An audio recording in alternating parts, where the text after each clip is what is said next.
Paco. Eh, o- Oiga, coordinador, me gustaría saber su punto de vista en torno a la decisión de la Suprema Corte de Justicia de la Nación de los Estados Unidos de desestimar la demanda que puso el gobierno mexicano en contra de las armadoras de armamento y que es uno de los principales problemas que tenemos acá en México. Me gustaría saber su punto de vista, por favor.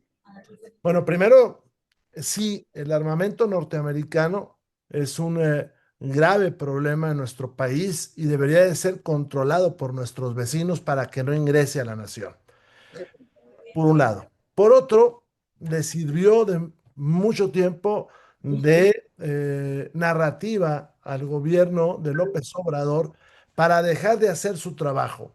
Pues si bien es cierto que ese armamento daña acá en el país, también hay una incompetencia de nuestra nación que no lo puede detener. Y esa narrativa pues ya se acabó. Creo que el gobierno mexicano debe levantar la voz en términos de que no está de acuerdo con lo que está sucediendo, uno. Dos, debe de hacer todo lo posible para que el armamento americano no entre a nuestro país. Y ahí, desgraciadamente, pues la estrategia del gobierno está trunca. La herencia que le dejó López Obrador a la señora Sheinbaum es terrible. De una policía, perdón, una Secretaría de Seguridad sin efectivos, pues está mal, ¿no? Ahora, ¿qué pondría yo sobre la mesa, Paco? Creo que junto con el TEMEC, México debe poner a discusión un gran acuerdo de seguridad de las tres naciones, donde así como a ellos les afecta el tema de la droga, pues también se ponga el tema de las armas, la colaboración trilateral profunda y pues las cosas que le interesan a las y los mexicanos, que no solamente está pues el tema de las armas, también está el hecho de que en Estados Unidos hay una gran demanda por la droga y no vemos que ellos hagan un esfuerzo por disminuirla. Aquí el PRI acompañaría al gobierno federal para interponer un recurso, una demanda en instancias internacionales por esta decisión de la Suprema Corte, Bueno, esa es una decisión del partido, yo tendría que consultarlo. pero sería lo correcto. Mire, lo primero que tiene que hacer el gobierno mexicano es impedir que las armas entren. Porque luego nos metemos en esta narrativa, más allá de si tiene derecho o no el gobierno mexicano, y el problema es que el gobierno mexicano no cumple con su obligación. Es difícil acompañar al gobierno mexicano cuando no escucha a las oposiciones también, ¿eh? Perfecto. ¿Alguien sobre el tema? Héctor. Viene mi compañera Maxi Peláez.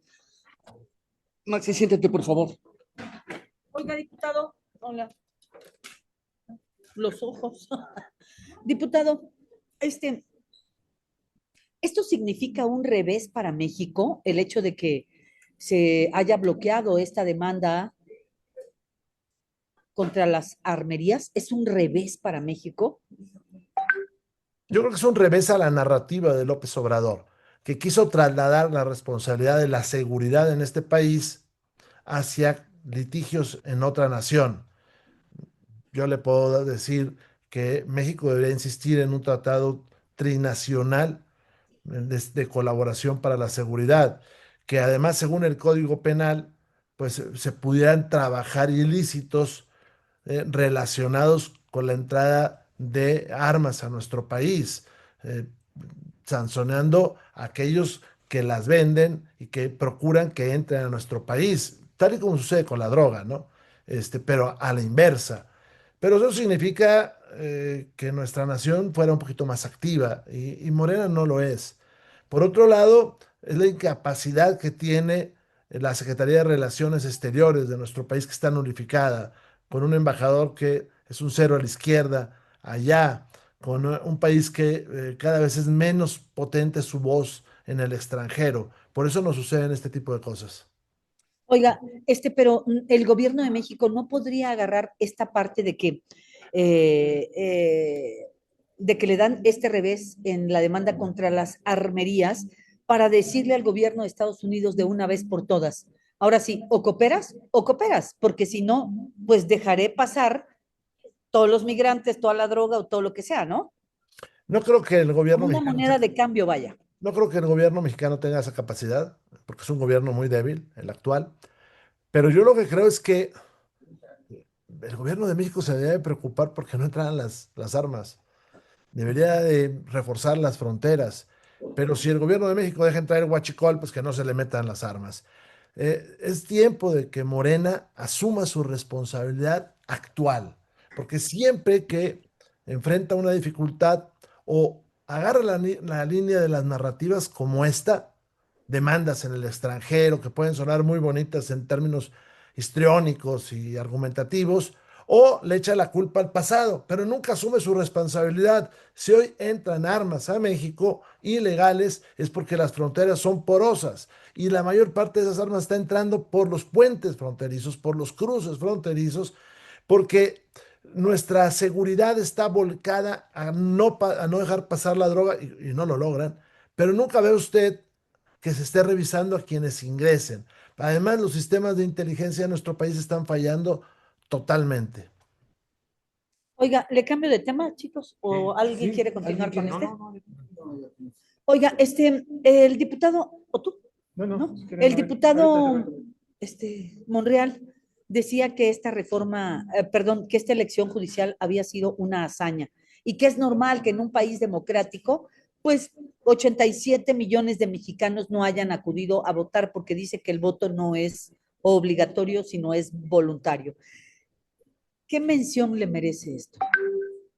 Tres cosas. Yo no comparto lo que dice mi compañero Ricardo Monreal por varias circunstancias. La primera, en un país democrático no se dinamita el poder judicial, se le fortalece, no se dinamita la justicia, sino al contrario, se acercan elementos para que sea mucho mejor.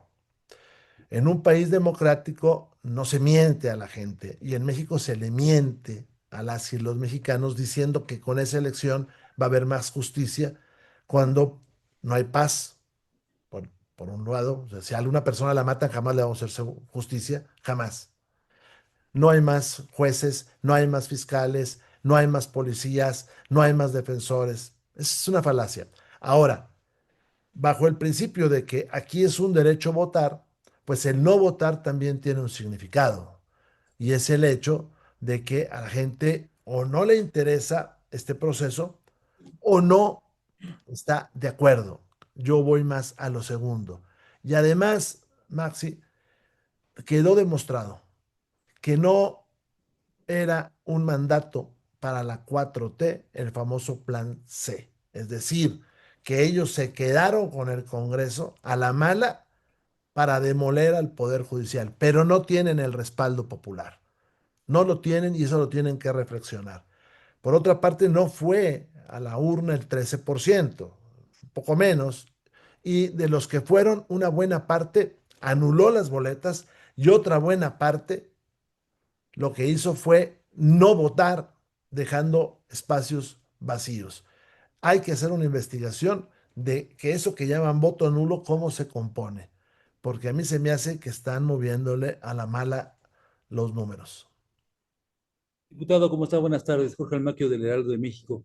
Ya le están sacando los trapitos a algunos que quedaron como ministros y no, y yo quería preguntarle qué se tiene que hacer por parte del Tribunal Electoral o del INE si hay algunas cuestiones irregulares y debilidades, digamos, jurídicas de estos candidatos o ahora ya probables ministros o jueces o magistrados. ¿Se puede hacer algo para evitar que lleguen precisamente a ocupar estos cargos? Bueno, mi partido va a presentar una impugnación para Ah, anular el proceso y se está preparando. Por otro lado, yo creo que es muy importante que aquellos que fueron de buena fe a competir pues impugnen, es decir, a los que engañaron, a todos esos que no estaban en los acordeones que difundía Morena y sus gobernadores, a todos esos que hicieron modestamente sus campañas y no se dieron cuenta que era una elección de Estado. Si usted ve la ley de medios de impugnación, hay en varios artículos suficientes eh, argumentos y suficientes dispositivos para tumbar la elección. Queda claro que las violaciones a la ley fueron generalizadas el día de la jornada, y le cuento varias. La primera, los acordeones. La segunda, gente que fue llevada a votar. La tercera, la baja participación. Previo a eso, la intromisión del poder ejecutivo todos los días, de las y los gobernadores. Vea usted el estado de Jalisco, se lo pongo como ejemplo. Votó el 6%, ¿ok? Eso es para ministros. Pero para jueces, ¿qué va a pasar? Los jueces del circuito de Jalisco tienen competencia en todo el territorio, pero se fraccionaron. Para evitar el número de boletas, se fraccionaron. Para disminuirlo, se fraccionaron. Y además en una sola boleta se sufragaba para jueces civiles, penales o laborales. Usted podía agotar sus votos en uno solo de ellos. Pues va a resultar que el 1% o el 2% de los jaliscienses son los que sufragaron para un juez. Son jueces ilegítimos. Es a veces difícil de explicarlo, pero creo que más o menos lo narré. Son jueces ilegítimos. Va a haber estados donde el 1% es el que votó por un juez. Muy bien. ¿Cómo en ese sentido va a ir su impugnación? Bueno, esa la está preparando el partido, veremos, ahí usted tenemos expertos en eso, pero creo que es importante que aquellos candidatos que fueron engañados también impugnen, que vayan al tribunal electoral, que vayan a la corte a impugnar. Es muy, muy importante. Gracias. ¿Alguien más? Sí, Fernando Camacho de La Jornada. coordinador, ¿cómo está? Buenas tardes. Oiga, yo le quería preguntar su opinión a propósito de un tuit que publicó la dirigencia nacional del PRI en donde califica a la jornada como pasquín por una nota a propósito de el crecimiento o no de su partido en Veracruz. Entonces, simplemente pedirle su opinión sobre eso, por Pues, favor. ¿cuál fue la nota? Primero, porque no vi la nota. La nota es que el PRI había perdido terreno electoral en Veracruz y el tuit de la dirigencia del PRI lo que hace es pues desmentirlo, ir en contra del sentido de esa afirmación y utiliza ese calificativo en contra del diario. Bueno, pues mire, si el periódico mintió, pues se convirtió en eso, en un pasquín. Oiga, coordinador, pero ¿abona algo que se utilice en ese tipo de calificativos en contra de una de comunicación? Yo le preguntaría, ¿abona que un periódico haga este tipo de afirmaciones? Sobre todo porque son muy similares a las que está haciendo Luisa María Alcalde, Es decir, que sí se justifica desde su punto de vista. ¿no? Lo que yo creo es que la defensa propia está permitida, porque nosotros no podemos tampoco tolerar que ustedes le sigan la ruta a Luisa María Alcalde. O sea, Luisa María Alcalde está mintiendo. Y en el espacio que ustedes le dan, pues se convierten de alguna manera en cómplices de ella, con efecto hacia nosotros, y nosotros tenemos que defendernos. De acuerdo. Oiga, aprovechando, ¿algún comentario que pueda hacer sobre los resultados en Veracruz y en Durango? Pues muy claro, en Durango yo se lo puedo poner sobre la mesa. Morena retrocedió. Morena en la capital dejó de ser no la segunda fuerza, se fue hasta la tercera fuerza. Y hoy mismo vemos cómo Luisa María Alcalde hace una gira de medios para tratar de justificar lo injustificable. Ese es el problema y ese es el enojo seguramente de mi dirigencia. ¿Cómo es posible que se diga que retrocedimos en Veracruz cuando aumentamos nuestra participación? Para empezar, o sea, nuestros votos a favor. Segundo, ganamos más municipios. Tercero, conservamos lo que teníamos. Lo importante que teníamos lo conservamos. Cozoleacaque, Orizaba, ahí lo conservamos. Tercera, y eso es bien importante, es un estado que está en manos del narcotráfico, una buena parte. Nos hubiera gustado que hubiera una fuerte denuncia contra el crimen organizado al servicio de generar violencia en el proceso electoral. Ese es el problema que tenemos en Veracruz. Va a preguntar Gustavo Castillo, yo de Uno TV. Coordinador, ¿cómo está? Muy buenas tardes.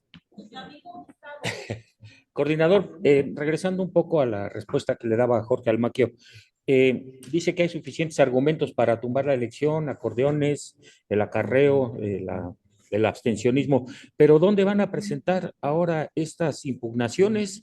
En el Tribunal Superior de Justicia, pues los reveses a la oposición pues han estado marcando, y en agosto pues ya entra esta nueva configuración del nuevo Poder Judicial. ¿Qué alternativas están viendo ustedes además de estas instancias? A ver, la primera, cuando son quejas en el caso de la conformación del Tribunal Electoral, me refiero a la Sala Superior, las impugnaciones van a dar a la Corte, a esta que está ahorita, no a la que sigue, ¿eh? Entonces, ahí le abro una ventana. La segunda, están los tribunales y que asuman su responsabilidad. Yo quisiera ver, en el caso de las otras candidaturas, que asuman su responsabilidad y que digan que estuvo bien que se usaran acordeones, porque lo que digan va a pasar en el futuro, ¿eh? Y deberían de estar muy preocupados en el Tribunal Electoral, porque convalidar el cochinero, pues los ensucia a ellos. Y por otro lado, pues van a ir avanzando las impugnaciones hasta que lleguen a los tribunales internacionales, y me refiero a la Corte Interamericana de los Derechos Humanos. Eso se tarda mucho más. Lo que es cierto es que en el mundo somos el hazmerreír. Muy bien. Gracias, Gracias. diputado. Gracias. Coordinador, le agradezco mucho la atención. Falta. Hombre, les mando un abrazo. A Les ver, no, agradezco. permítame, parece que alguien quiere preguntar a distancia. Sí, quiere Órale. Ivonne Melgar, está conectada y también va a hacer pregunta. Adelante, Ivonne. Gracias. Gracias, coordinador. Buenas tardes ya. ¿Podría abundar un poco más en este modelo electoral que de alguna manera se instala si el Tribunal Electoral y el INE no, pues, cuestionan estos componentes, particularmente el acordeón, pues se ha tomado a chacota, es materia de memes, pero finalmente usted tiene razón. Se abre la puerta de un modelo electoral. ¿Cómo, pues, profundizar la reflexión, elevar el nivel en las autoridades electorales para que se pronuncien al respecto, por un lado? Y por otro, coordinador, decía ayer la senadora Carolina Vigiano que hubo presiones del gobierno, del oficialismo hacia el gobernador de Durango y que él aguantó. ¿Cuál sería de alguna manera esbozado sintéticamente el modelo que le permitió al PRI pues sostenerse y avanzar en esa entidad? Por sus respuestas, gracias. Empiezo por el segundo. Esteban Villegas es un muy buen gobernador. Recibió una entidad destrozada en materia financiera y la sacó a flote, y eso también se tiene que tomar en consideración. El modelo que tenemos hoy de país envía pocos recursos a los estados, centraliza mucho, esto desde López Obrador, y sin embargo Durango está creciendo, hay nueva inversión, hay paz, hay tranquilidad, puede uno caminar. Yo vi presiones, demasiado ejército, demasiada Guardia Nacional en pueblos como Nazas, que es un lindo, lindo lugar, histórico además, pues le puedo decir que había más tropa que ciudadanos. Eh, Estos oficios que se mandaron a los órganos electorales en los municipios para pedirles que hubiera elementos del ejército allá adentro, disfrazados de civiles, pues es una presión fuerte, ¿no? Tengo entendido que Carolina, que no he platicado con ella, tiene afirmaciones que le hicieron los mismos de Morena sobre las presiones que hicieron al gobierno de Durango.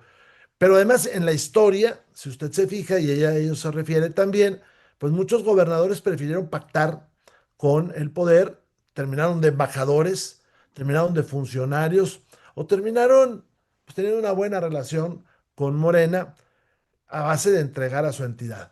Y puso ejemplos muy claros que justifica que el gobernador que sale de un estado que perdemos termine siendo embajador en Noruega o embajador en España o cónsul en Barcelona. En fin, eso no se justifica, ¿no? Incluso huele mal. Esa es la primera parte. La segunda, Ivonne, que es la primera pregunta tuya, ¿qué me preocupa? Que se le bajó la certeza, la transparencia, el profesionalismo a las elecciones. Y que esto puede ser muy buen motivo para, en una reforma electoral, no regresar a tiempos pretéritos, sino caminar hacia el partido único, porque Morena no es un partido hegemónico. Un partido hegemónico convence. Ellos quieren ser un partido único, un partido donde nomás ellos jueguen. Entonces el antecedente es terrible. El ejemplo esto de los acordeones que se ha tomado a chacota, a broma, bueno, ¿qué va a pasar si empiezan a circular en el 2027 acordeones que digan, vota por este gobernador, vota por este alcalde, vota por este diputado federal, vota por este diputado local, vota por estos jueces? Porque lo que no se han dado cuenta es que en el 27 va todo ese combo de cosas. Y si me lo permites, y ya que me están escuchando, voy a decir algo que no se ha reflexionado mucho. Dicen, la participación fue de casi el 13%, contando todos los votos nulos. Sí, pero si hubiera sido la elección sola del Poder Judicial Federal, no hubiera habido la actividad que se dio en Durango, en Veracruz o en Coahuila o en otras entidades que por elecciones locales llevaban al lugar de los comicios más gente interesada en votar. O sea, este es un gran fracaso. Y lo que me preocupa, y voy a poner ejemplo de mi partido, en la década de los 70s, 80s, cuando el PRI vio que las cosas no estaban funcionando y que estaba perdiendo legitimidad, porque el PRI sí fue un partido hegemónico, sobre todo en tiempos de Cárdenas, cuando vio que estaba perdiendo legitimidad, se abrió a la democracia, hizo una autorreflexión, se limitó en el poder, hizo reformas electorales con las minorías, reconoció al Partido Comunista que tenía desde 1919 sin registro y en la clandestinidad. Eso hizo el PRI. Ellos no tienen, en Morena no tienen la capacidad para reconocer que las cosas están muy mal, que un juez de distrito aquí en la Ciudad de México va a ser electo por el 1% de la población. No me extiendo mucho, ya lo dije. Aquí en la Ciudad de México, el circuito judicial es Ciudad de México. Se dividió en 11 partes. Si aquí votó el 11%, en cada parte votó el 1%. Sin embargo, los jueces tienen jurisdicción en toda la Ciudad de México. Fueron electos por el 1%. ¿Esa es la legitimidad? Pues claro que no. Sí. Claudia Telles del IMER, nada más para preguntarle, diputado, se está posponiendo y posponiendo la posibilidad de un periodo extraordinario de sesiones. Desde su punto de vista, lo que usted conoce, ¿sí se va a llevar a cabo o no se va a llevar a cabo, según como usted lo ha visto? Y también preguntarle sobre esta reforma a la Constitución para que no se contrapongan dos artículos para la designación de la presidencia de la Suprema Corte de Justicia. ¿Hay algún tiempo límite para que se concrete o puede ser en cualquier momento, claro, antes del 1 de septiembre? Gracias. Pues sí, yo por eso creo que va a haber extraordinario, porque tienen que arreglar ese tema de la Constitución. Y porque no solamente es en la Cámara de Diputados, sino tiene que ir a senadores y tiene que ir a los estados. Entonces sí tiene que haber un extraordinario, cuando menos para eso. Por otro lado, pues ellos van a preparar, dar el golpe final a la libertad de expresión, ¿no? Y el golpe final a la libertad de expresión es el tema de la ley de censura. Y pues lo están armando. Y la ley de censura va con la ley de seguridad. Entonces, pues yo creo que no tienen ahorita en sus consensos internos, hay una lucha fuerte que es muy evidente entre esta agencia digital contra otras secretarías, porque la agencia digital no solamente está en la ley de telecomunicaciones, está en la ley orgánica de la administración pública, está en estas leyes de mejora regulatoria, está en las leyes de seguridad y está en la ley de telecomunicaciones. La agencia digital entra en conflicto legal en atribuciones con la Secretaría de Gobernación, con la Secretaría de Comunicaciones, con la Secretaría de Relaciones Exteriores y con la Secretaría de Economía. O sea, ese es el tamaño de la gandalle que quiso hacer el señor Merino. O sea, cuando manda eso el señor Merino y se lo votan, les estaba agandallando facultades de otras 4 secretarías. O sea, Merino es el Pepe Córdoba Montoya de Petatiux. Gracias, diputado. No tenemos más preguntas, coordinador. Muchas gracias. Gracias, coordinador. Un abrazo. Gracias, Cuando guste, coordinador. esperamos. Gracias.